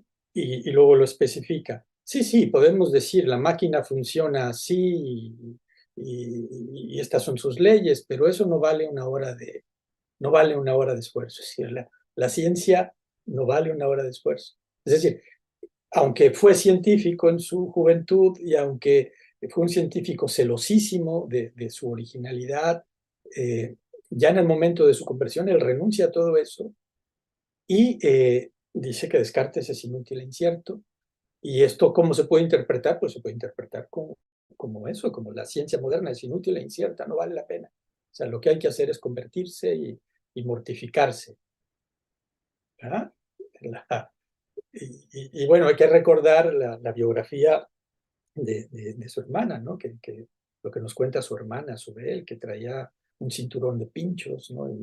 Y si alguien venía a verlo y él empezaba a sentir vanidad porque le preguntaban y él podía explicar, se apretaba los pinchos para que la vanidad eh, no le ganara, ¿no? O sea, ¿verdad? Eso es un hombre tremendamente enemigo de sí mismo, digamos, o amigo de la penitencia. Precisamente es por allí por donde Nietzsche dice, bueno, no le puedo perdonar al cristianismo lo que hizo con un hombre de la talla de Pascal que cayó de rodillas frente al crucificado, ¿no? O sea, resumiendo un poco esta, este rigorismo lacerante que caracterizó al Pascal convertido eh, bueno, convertido, sí, que primero pasó por Port Royal, ¿no? Eh, es algo que se discutible, pues, porque precisamente no sabemos exactamente quién es el Pascal de estas últimas obras, pero bueno, hay bastante para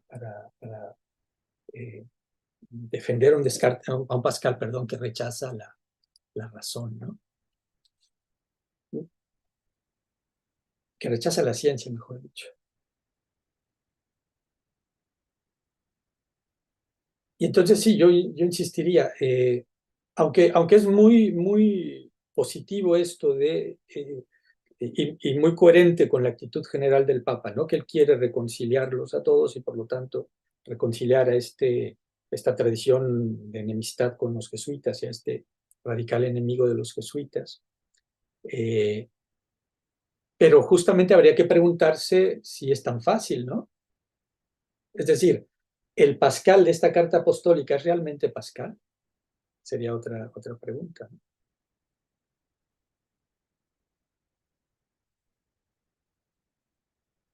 ¿Cómo ven?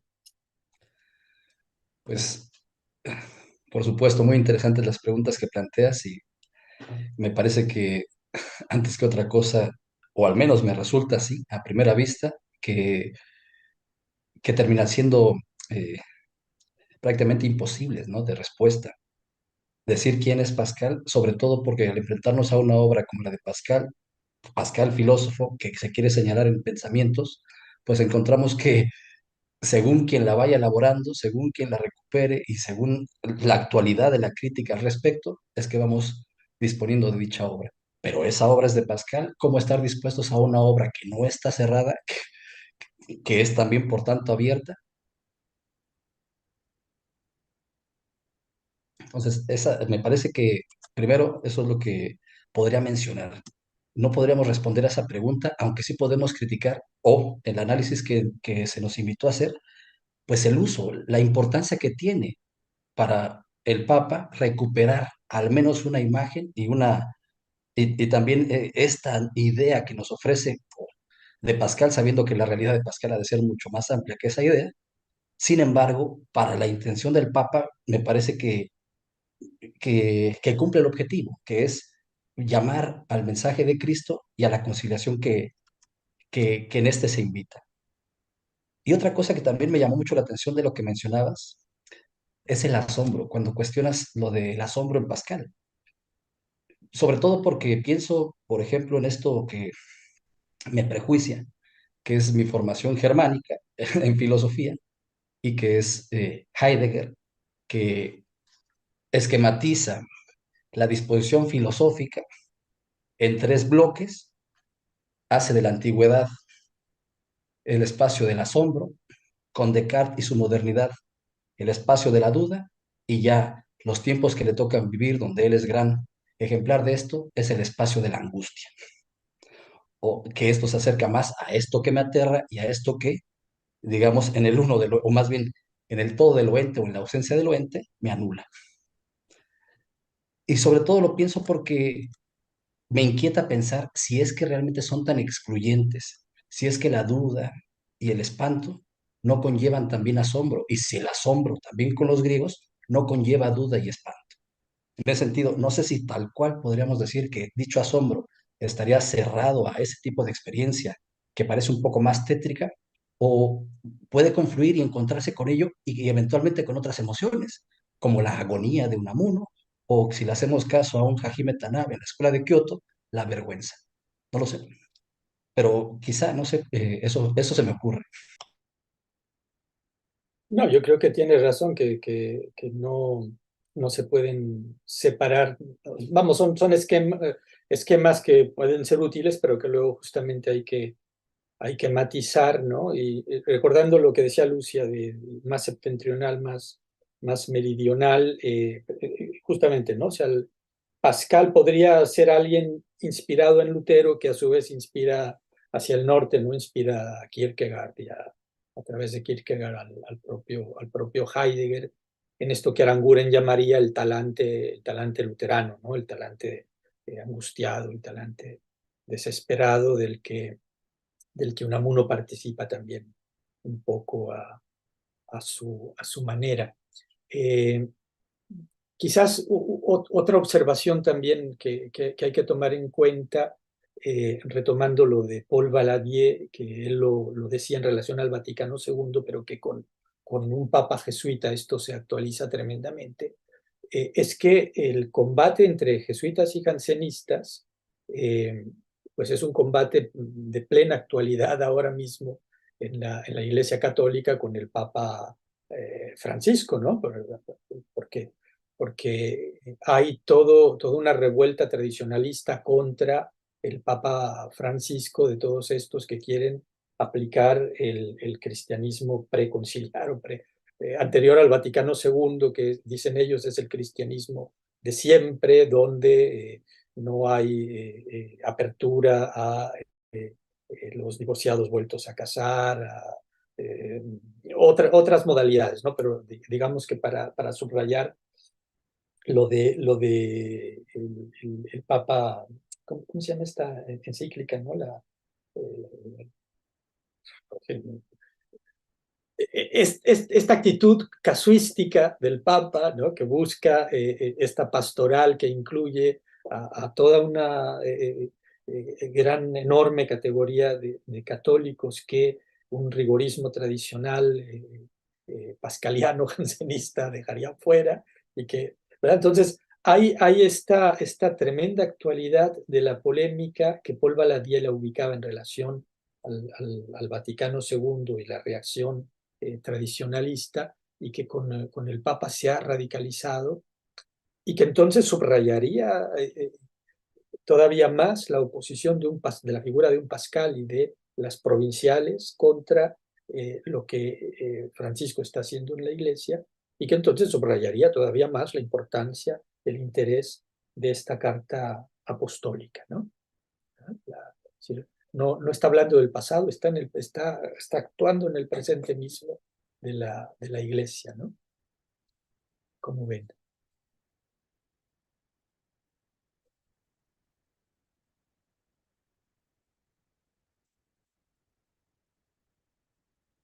José Quesada Fox nos hacía una observación, no sé si quisieras hacerla con el micrófono abierto.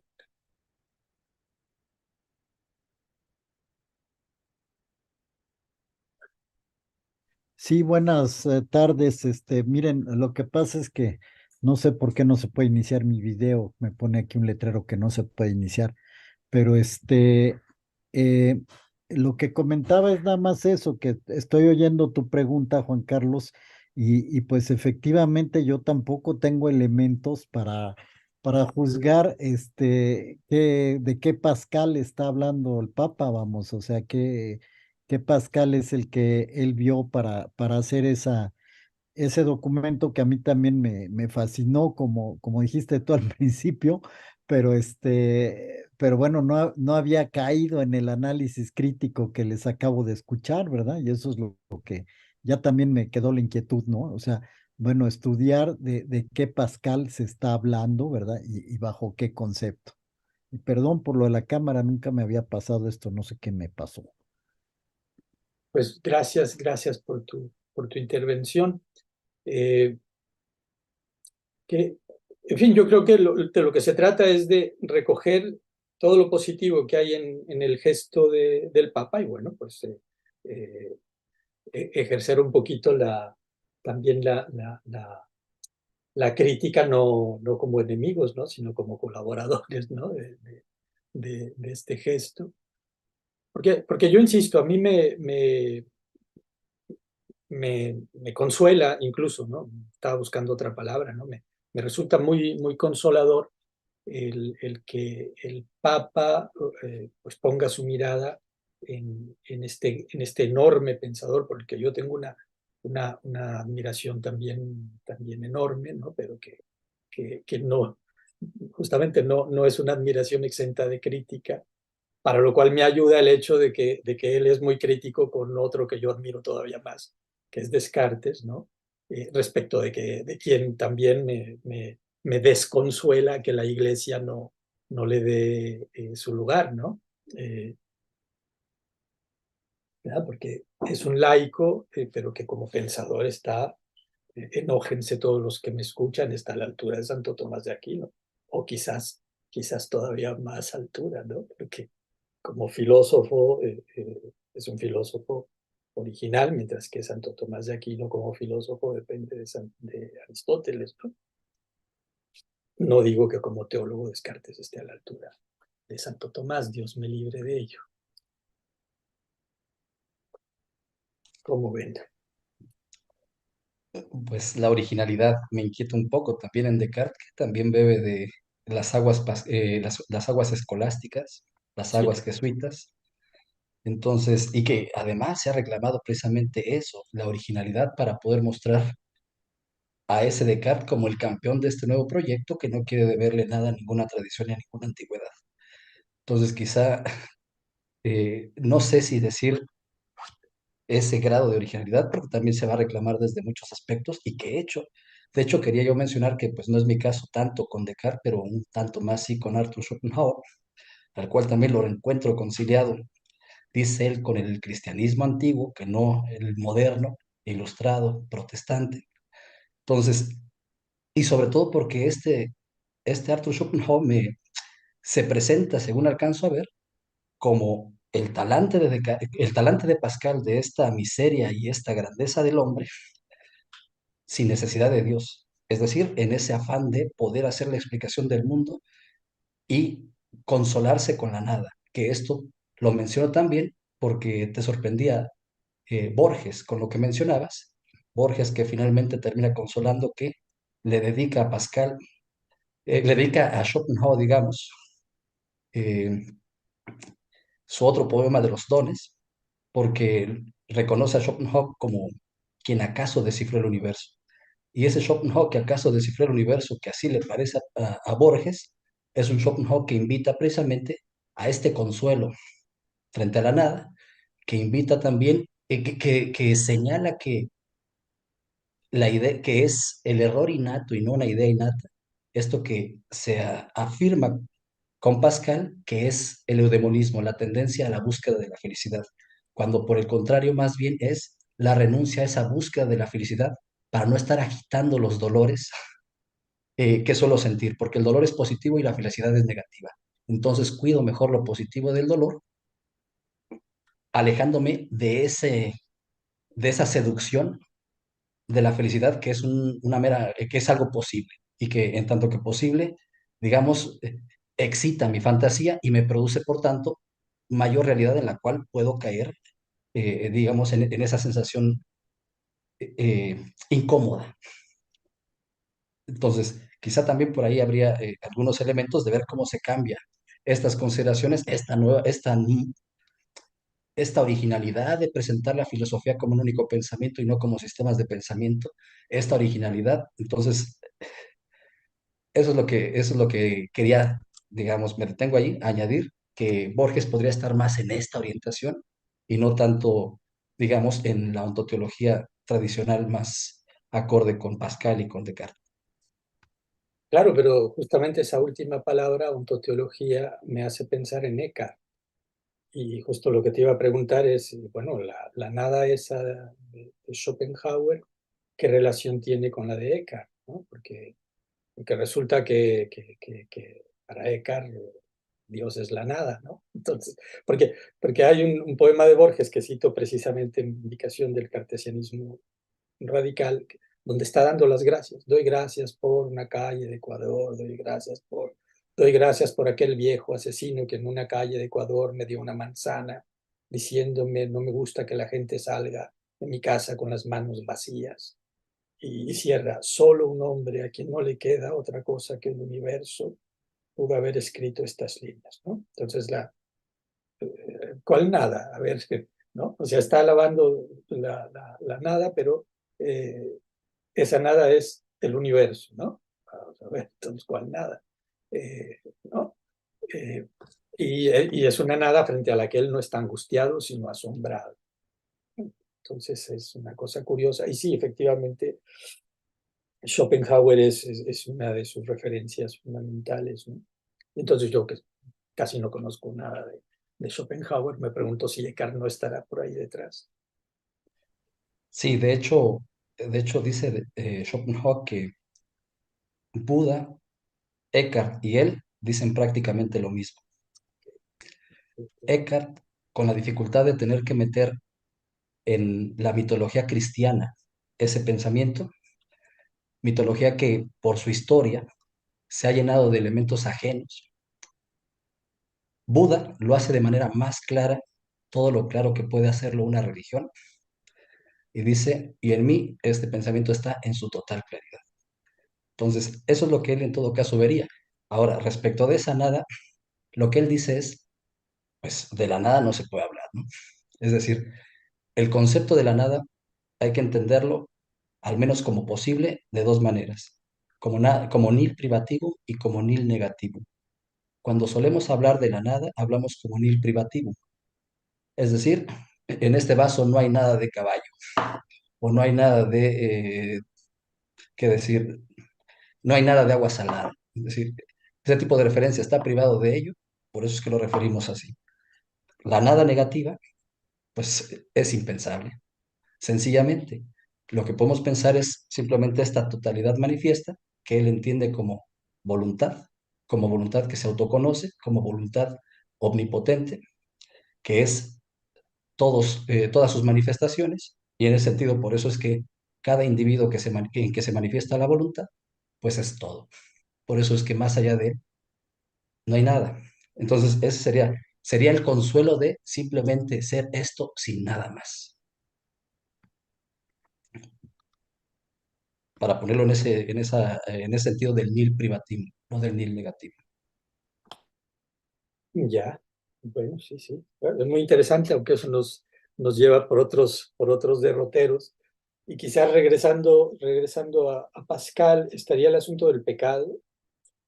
¿Qué es el pecado? El pecado es, ya soy yo esta criatura que está en una relación armoniosa con el creador, pero es que yo quiero ser el creador, ¿verdad? Yo quiero ocupar el lugar de mi creador y ahí está el pecado, ¿verdad?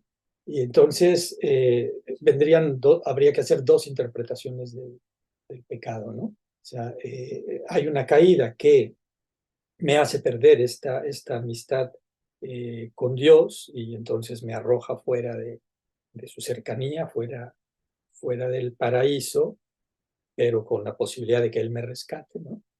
Bueno, en fin, esto más bien sería la interpretación. Esto estarían las dos interpretaciones. Simplemente el luteranismo, y esto está un poco presente en Pascal, agravaría la interpretación de esto, ¿no? O sea, una cosa es que esto deje mi voluntad y mi inteligencia heridas, y la interpretación radical que hay en Lutero y en el protestantismo en general y en Pascal, ¿ah? Es que las anula, ¿verdad?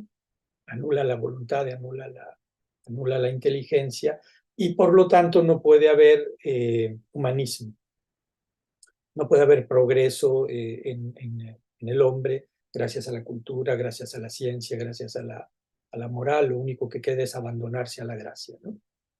Mientras que en los jesuitas sostendrían un humanismo cristiano, ¿sí?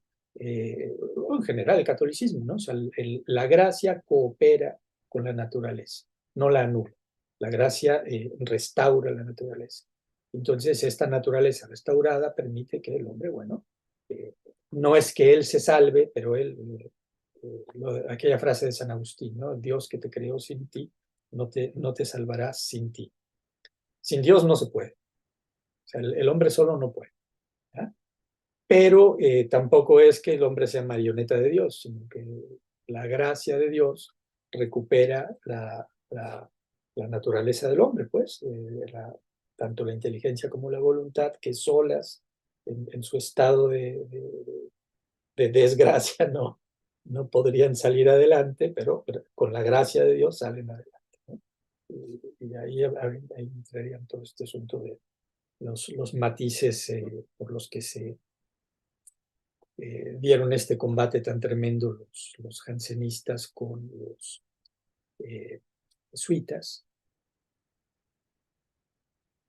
y que un poco, de nuevo, que tendría esa actualidad en este darse cuenta la iglesia contemporánea con Francisco de que el mundo ha cambiado otra vez, ¿verdad? Y que de nuevo el cristianismo, el catolicismo tiene que adaptar su respuesta, incluso moral, a este mundo, y los rigoristas y tradicionalistas cerrados que dicen no, más hay que cerrarse en una moral rígida y en un tradicionalismo rígido y en un dogmatismo rígido, y no hay posibilidad de adaptarse, ¿no?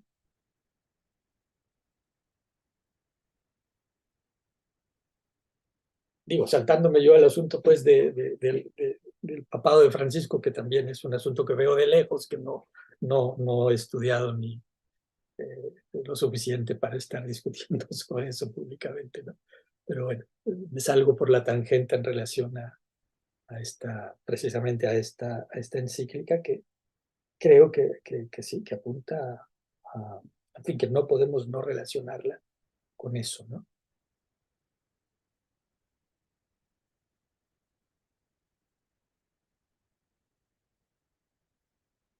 Paul Valadier muy inteligentemente, yo no habría notado eso, fuera de esos dos textos que les digo son tan problemáticos, las provinciales y los pensamientos. El otro texto de Pascal que más me gusta y que más atención le he puesto es el prefacio para un tratado del vacío, que hace una epistemología muy interesante.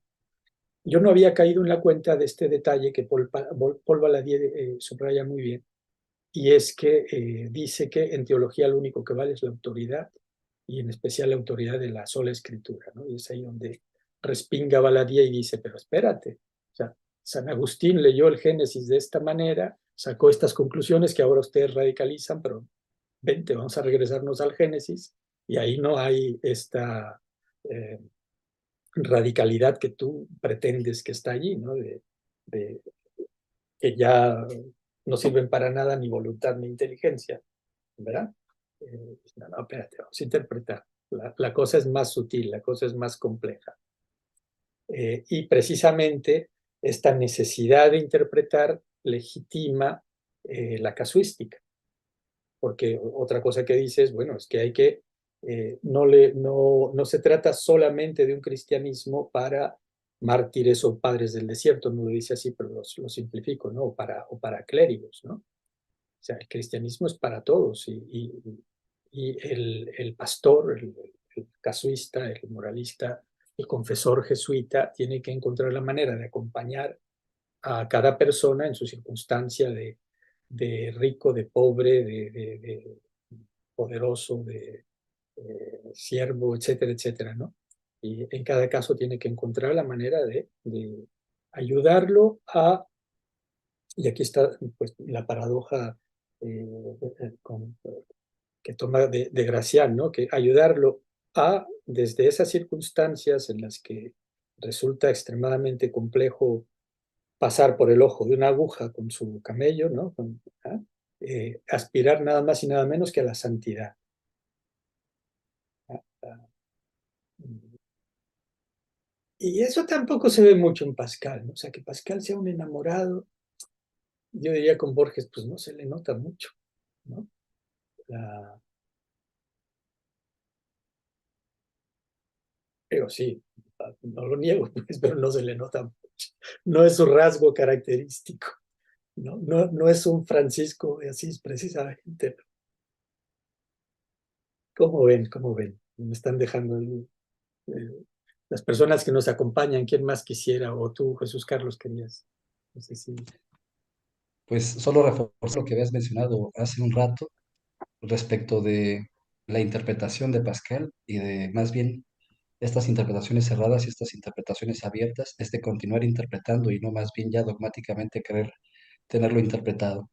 Sobre todo, pues, otra vez influenciado por mi lectura de Heidegger, su texto Hermenéutica, Ontología Hermenéutica de la Facticidad, eh, trata precisamente el tema de la hermenéutica, de esta interpretación, y la pone en el centro de la actividad filosófica, así como lo recordábamos hace un rato, más bien que intentaba recordar este talante filosófico con Heráclito, con Sócrates, etcétera, de este poros y penia, algo semejante le pasa al filósofo o al hombre en general, considera Heidegger, y, y dice al respecto que esta hermenéutica, que no entendemos muy bien qué quiere decir, sobre todo porque en nuestros tiempos está corrompido, se ha tomado prestado de la exegética bíblica para tratar de elaborarlo eventualmente como una metodología de abordaje de textos, lo cual se aleja del sentido original. Y el sentido original, dice él, pues lo alcanza, que se deja ver ya en Platón, se deja ver en Aristóteles, como el mensaje, como el comunicar el mensaje.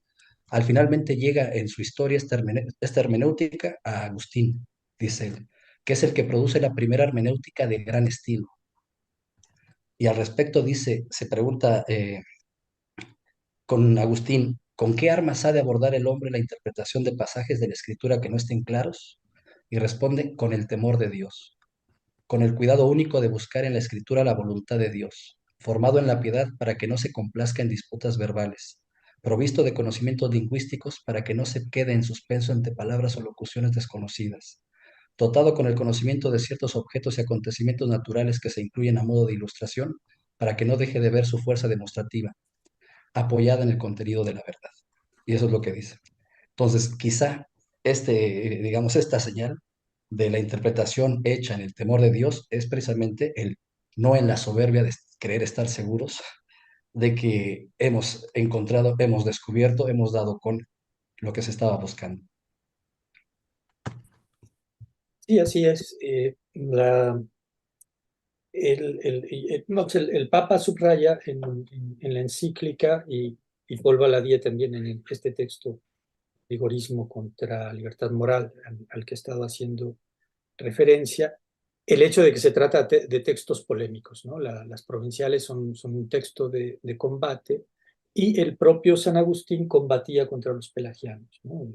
Y Pascal combatía contra lo que él percibía como un neopelagianismo. Entonces, bueno, pues ahí hay ciertos excesos frente a los que hay que tomar una distancia hermenéutica también, ¿no? Y entonces, bueno, sí, subrayar que la carta apostólica tiene esta postura conciliadora, ¿no? Que se ha subrayado, y esta postura entonces amorosa, inclusiva del Papa que hay que saludar, ¿no? Que hay que eh, acompañar en la medida en que podamos, ¿no? ¿Alguien más quisiera decirnos algo? Yo solo subrayo lo que acabas de mencionar, aunque ese no sea Pascal. Sí, la cosa es un poquito más espinosa, ¿no? Con respecto a lo que comentabas sobre las luchas actuales, ¿no? En la iglesia también diría que desde el otro lado, digamos, hay esos ataques al Papa, ¿no? Por ejemplo, pensando en la iglesia alemana, que hay muchos que reivindican más reformas estructurales y más acomodación, digamos, al presente, y para eso también es ese llamado, yo creo, ¿no? Como mencionábamos del Papa, de no confiar demasiado en las estructuras o en lo que se podría volver ideología. Ujú. Ujú. Más en el amor, pues, y en la humildad, ¿no? Que también es algo que dice que caracterizaba a Pascal y que, bueno, a lo mejor al final sí, ¿no? Pero que justamente yo regreso a lo de los pinchos, el cinturón con pinchos, ¿no? Es también muy fácil para el hombre contemporáneo espantarse de las disciplinas, ¿no? Pero bueno, cada quien, ¿no? O sea, eh, a lo mejor mi vanidad no es tan grande como para que yo la tenga que estar pinchando, ¿no? No lo sé, en una de esas sí. Pero Pascal tenía esa lucha con su vanidad y él creía necesitar herirla de esa manera. Entonces yo como también es un poquito, también es un exceso de mi parte el juzgarlo por eso, ¿no? Porque incluso en alguna parte he argumentado yo eso contra precisamente los que se escandalizan de esas personas fanáticas que se flagelan, ¿no? Pues mira, Pascal lo hacía, ¿no? Y Pascal no es cualquiera, Pascal no es cualquiera, y lo hacía, ¿no? Nada, o sea, eh, también hay que voltear hacia nuestra suficiencia de hombres modernos, hombres, eh, pues no sé cómo decirlo, pues, pero bueno, a la suficiencia de cada quien, también a la mía, ¿no? Hay que tener esa distancia. Pues ya hemos estado un par de horas de sesión. Si no hay ninguna intervención más, pues les agradezco en primer lugar a los ponentes, también a todas las personas que nos acompañaron en esta segunda sesión de nuestro seminario y congreso. Y los invito a la siguiente sesión, el 6 de diciembre. La licenciada Mari Carmen Garduño, de la Universidad Autónoma de Querétaro, nos hablará de la sutileza de la imagen. Entonces, con eso, pues, gracias, buenas tardes ya en México y buenas noches en Europa. Muchas gracias y Gracias. buenas tardes. Buenas tardes también a todos. Nos vemos. Nos vemos. Nos- Muchas gracias.